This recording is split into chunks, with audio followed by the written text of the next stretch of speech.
Hai guys, welcome back to Bergadget. Ini adalah Realme 10 Pro Plus 5G. Awal tahun hari tu kita dah buat review untuk Realme 9 Pro Plus 5G, yang mana smartphone tu adalah smartphone yang sangat berbaloi, smartphone yang padu terutama daripada segi dia punya kamera untuk smartphone bawah harga RM2,000. Dan pada hujung tahun kali ni, tahun 2022 ni, Realme lancarkan Realme 10 Pro Plus 5G. Dan aku tak jangka yang diorang akan buat smartphone Realme number series akan jadi se-premium macam dekat Realme 10 Pro Plus 5G. Kenapa aku cakap macam tu? Itu sebab ini pertama kali dia punya skrin ni hadir dengan skrin yang melengkung, lepas tu kaya dengan feature-features yang padu. Dan bukan itu saja, dia punya bezel pun tersangatlah nipis. Aku dah cuba compare dengan beberapa phone flagship yang lain. Si Realme 10 Pro Plus 5G ni masih lagi champion untuk bezel nipis. Dan kalau tengok dia punya kenipisan bezel ni memang sekata lah untuk setiap sudut. Dan antara masalah yang terbesar yang kita takut kalau gunakan skrin yang curve macam ni adalah, of course lah, kalau terjatuh dia cepat crack. Dan satu lagi, dia sering touch tanpa sengaja. Contoh tengah main game, tiba-tiba dia tertekan benda lain. Tapi dekat Realme 10 Pro Plus 5G, korang jangan risau benda tu, sebab dekat phone ni dia ada satu software yang boleh detect sama ada yang touch screen tu adalah jari kita ataupun benda yang lain.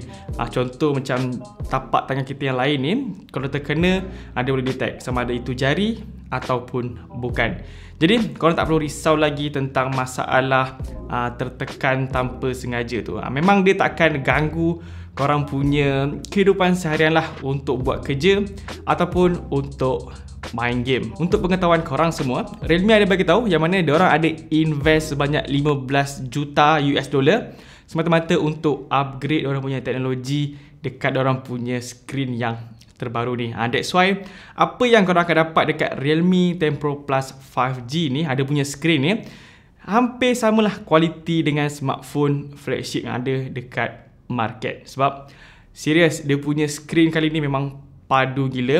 Dan bagi aku ini adalah skrin yang terbaik yang pernah Realme buat. Even dekat smartphone flagship diorang pun, diorang tak ada skrin yang terbaik macam dekat smartphone mid-range diorang kali ni. Jadi dekat Realme 10 Pro Plus 5G ni, dia gunakan panel jenis AMOLED yang berukuran 6.7 inci, resolusi Full HD+, ada refresh rate yang tinggi 120Hz, sampling rate pun sangat tinggi 1260Hz.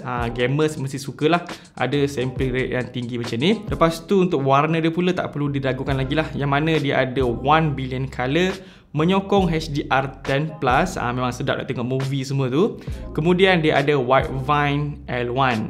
Untuk brightness dia pun dah cukup bagus, tak ada masalah kalau tengok phone dekat bawah sinaran matahari. Dan ada satu teknologi yang sangat penting sekarang ni, yang mana dia ada PWM dimming sehingga 2160Hz. Ni antara yang paling tinggi lah yang pernah aku tengok. Kita semua tahu yang mana teknologi PWM dimming ni sangat berguna untuk jaga kesihatan mata kita. Jadi selepas beberapa minggu menggunakan Realme 10 Pro Plus 5G ni, aku sangat berpuas hati lah dengan dia punya skrin ni. Sebab dia dapat berikan satu pengalaman yang sangat berbeza daripada smartphone mid-range yang lain. Terutamanya daripada smartphone mid-range Realme ni tersendirilah. Oh ya, tak lupa juga fingerprint scanner dia yang cukup pantas dan sentiasa tepat untuk baca aku punya cap jari. Dan bercakap pasal fingerprint ni, dia juga ada beberapa animation yang boleh kita custom untuk nampak lebih menarik. Jadi apa yang Realme buat ni sebenarnya dia dah melanggar hukum untuk skrin dekat smartphone mid-range. Kalau kita tengok smartphone mid-range punya skrin, mungkin dia akan bagi skrin yang AMOLED, OLED, tapi skrin yang flat lah, bukan curve macam ni. Lepas tu dekat Realme 10 Pro Plus 5G ni, dia kaya dengan feature-features yang menarik, yang padu, yang macam korang tengok tadi lah. Memang dia punya skrin ni serius padu gila. Persoalan dia, adakah tahun hadapan brand lain akan ikut apa yang Realme buat ni, terutamanya dekat smartphone mid-range? Adakah diorang akan ikut apa yang game yang Realme tengah buat sekarang ni? Atau sebaliknya, kalau brand-brand lain atau dia punya rival yang lain akan ikut apa yang Realme buat ni, yang mana Diorang memajukan, diorang mengangkat satu lagi level untuk skrin dekat smartphone mid-range, terutamanya yang bawah RM2,000. Itu adalah satu keuntungan lah bagi mid-range user, bagi pengguna smartphone mid-range bawah RM2,000. Tapi kalau sebaliknya, yang mana diorang tak nak follow apa yang Realme buat ni, yang mana dia berikan skrin yang curve, OLED, ada PWM dimming semua tu, yang macam-macam teknologi ada dekat smartphone ni. Kalau diorang tak mampu nak follow, sebab kita semua tahu kos untuk buatkan skrin yang macam ni bukanlah satu kos yang murah, jadi nak jual pun kena harga yang mahal lah. Jadi kalau diorang tak mampu nak follow macam Realme buat ni, itu adalah satu kelebihan untuk smartphone mid-range Realme, terutamanya smartphone mid-range bawah 2000 daripada brand Realme ni. Baiklah, beralih ke bahagian kamera dia pula, yang mana aku mempunyai satu harapan yang tinggi untuk prestasi kamera dia selepas apa yang terjadi dekat Realme 9 Pro Plus 5G. Jadi, untuk kamera dia tidak mengecewakan, masih dapat berikan hasil yang baik, detail pun tajam, warna dia semakin cantik dan clarity image pun semakin baik. Part yang paling aku suka dekat kamera dia ni adalah dia punya fungsi HDR. Dia memang membantu untuk enhance gambar tu nampak lebih cantik. Tapi sayang sekali dekat Realme 10 Pro Plus 5G kali ni, dia tak hadir dengan OIS, Optical Image Stabilization. Yang mana dekat Realme 9 Pro Plus 5G sebelum ni ada OIS tu. Jadi untuk ambil gambar yang biasa, mungkin tak datangkan sebarang masalah, mungkin tak datangkan sebarang gegaran. Kalau ambil waktu malam, agak struggle sikit lah. Korang kena betul-betul steadykan tangan tu. Kalau yang tangan cepat gigil, mungkin akan susah untuk dapat gambar yang sharp. Untuk rakaman video, agak susah sikit lah sebab tak ada OIS.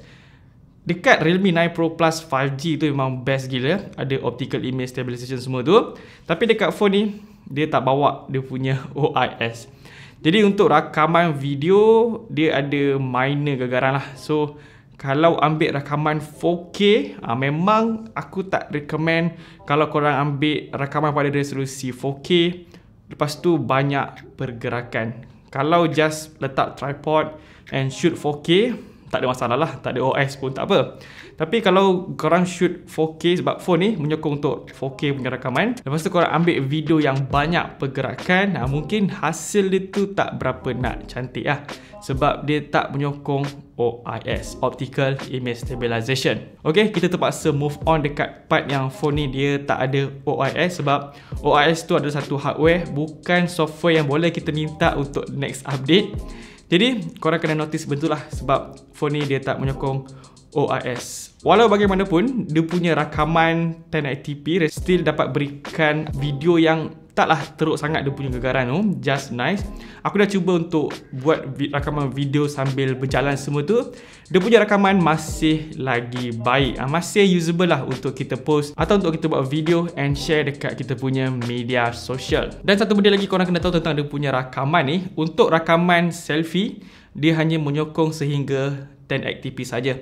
Dia tak menyokong rakaman 4K. Itu pun korang kena notice lah untuk Realme 10 Pro Plus 5G ni. Untuk kamera ultrawide dia pula, bagi aku just nice. Memang macam ni lah hasil dia. Kalau kamera ultrawide tu, saiz dia cuma 8MP sahaja. Apa yang dihasilkan ni pun dah cukup okey. Antara features lain yang ada dekat kamera dia ni, dia ada street mode fotografi. So dekat street mode ni, dia ada pelbagai filter yang menarik. Dan kalau kita gunakan street mode ni, dia akan keluar watermark yang agak nice jugalah. Dan dekat situ, dia ada bagi tahu berapa kita punya ISO, aperture semua tu. Memang nice lah. Dengan adanya watermark yang macam ni, kita punya gambar tu dia jadi lebih estetik. Baiklah, untuk performance dia pula, dia masih menggunakan chipset yang sama macam dekat Realme 9 Pro Plus 5G, yang mana dia menggunakan chipset daripada MediaTek Dimensity 920 5G. Ada dua pilihan RAM, 8GB atau 12GB. Macam tu juga dengan dia punya internal storage, ada 128GB atau 256GB. Jadi dengan menggunakan Dimensity 920 5G dipadukan pula dengan RAM sebesar 8 atau 12GB dan internal storage yang berjenis UFS 2.2. Apa yang aku boleh simpulkan dia punya performance dekat phone ni, dia dah cukup sedap lah, dah cukup rasa. Nak main game pun tak ada masalah, korang dapat setting grafik yang untuk smartphone mid range lah. Cuma kalau untuk main game, korang kena ingat satu perkara yang mana phone ni dia menggunakan chipset daripada MediaTek. Bukan nak kata chipset MediaTek ni dia ada isu panas semua tu, sebab dah jarang jumpa isu panas dekat chipset MediaTek. Tapi adalah isu daripada segi grafik ataupun daripada segi FPS yang boleh pergi maksimum. Sebab kalau nak bandingkan dia punya chipset ni cukup padu juga. Belum standing dengan Snapdragon 8 series lah, tapi boleh standing dengan Snapdragon 7 series yang ke atas. Contoh yang paling power adalah 778 punya chipset daripada Snapdragon. Cuma grafik yang ada dekat Realme 10 Pro Plus 5G ni, dia tak sehebat dengan chipset daripada Snapdragon. Mungkin ada kelewatan daripada developer game tu sendiri atau daripada MediaTek ini sendirilah. Sebab kalau nak tengok dia punya performance, memang cukup padu lah. Dan apa yang buatkan phone ni jadi lebih seronok bila aku guna dia adalah dia hadir dengan Realme UI 4.0 yang terbaru yang berasaskan Android 13. Jadi dengan adanya Realme UI 4.0 ni, dia jadikan phone ni lebih fresh dan lebih sedap lah untuk kita guna. Dan aku dapat rasakan yang Realme 4.0 ni, dia boleh naikkan lagi brand phone Realme ni, sebab dia jadi lebih matang tau. Dia punya software, dia punya icon semua tu. Lepas tu kita boleh customize dia punya phone ni, memang best lah. Ada beberapa customization yang aku suka dan dia buatkan susah nak boring lah kalau gunakan Realme 10 Pro Plus 5G ni. Untuk bateri dia pula, dia hadir dengan bateri sebesar 5000 mAh dan juga pengecasan pantas 67W. Jadi dengan adanya bateri sebesar 5000 mAh macam ni, memang dah sangat cukup lah untuk kita jadikan dia sebagai daily driver. Dan dia punya pengecasan pun bagi aku dah cukup, bukan cukup lah, dah terlebih pantas, sebab dia menggunakan 67W. Nak cas penuh dari 1% sehingga 100% ambil masa dalam 45 minit sahaja. Jadi kalau bateri kita habis masa balik daripada kerja, tinggal cucuk 45 minit, dia punya bateri ni dah penuh. Yang aku pelik, dia punya bateri ni besar, 5000 mAh. Tapi kalau tengok dia punya size body phone ni, serius nipis gila. Aku tak tahu macam mana Realme boleh buat phone senipis macam ni, lepas tu ada bateri sebesar 5000 mAh. Memang nice gila. Kalau nak pegang pun rasa sedap, rasa premium. Memang best lah untuk pegang. Apatah lagi warna dark matter ni, dia punya back panel ni serius rasa premium gila. Dan yang paling penting, dia tak meninggalkan kesan cap jari. Jadi dekat dia punya design ni memang nice. Lepas tu dia punya design nipis, ringan, memang sedap lah. Dia punya campuran screen dan juga back panel ni jadikan phone ni lebih sedap untuk kita pegang. Aku tak tahu macam mana aku nak sampaikan benda ni, sebab memang best gila. Rasa premium tu ada dan rasa sedap pun ada. Korang kena pergi retail Realme sendiri dan cuba pegang, cuba hands on dengan korang punya tangan sendiri lah. Baru korang boleh rasakan apa yang aku cuba sampaikan dekat Realme 10 Pro Plus 5G ni. Dia ringan, premium, sedap untuk kita pegang dan sangat selesa untuk kita gunakan dia. Dan kalau kita tengok dekat bahagian bawah dan atas smartphone ni, kita akan nampak dia ada dua speaker.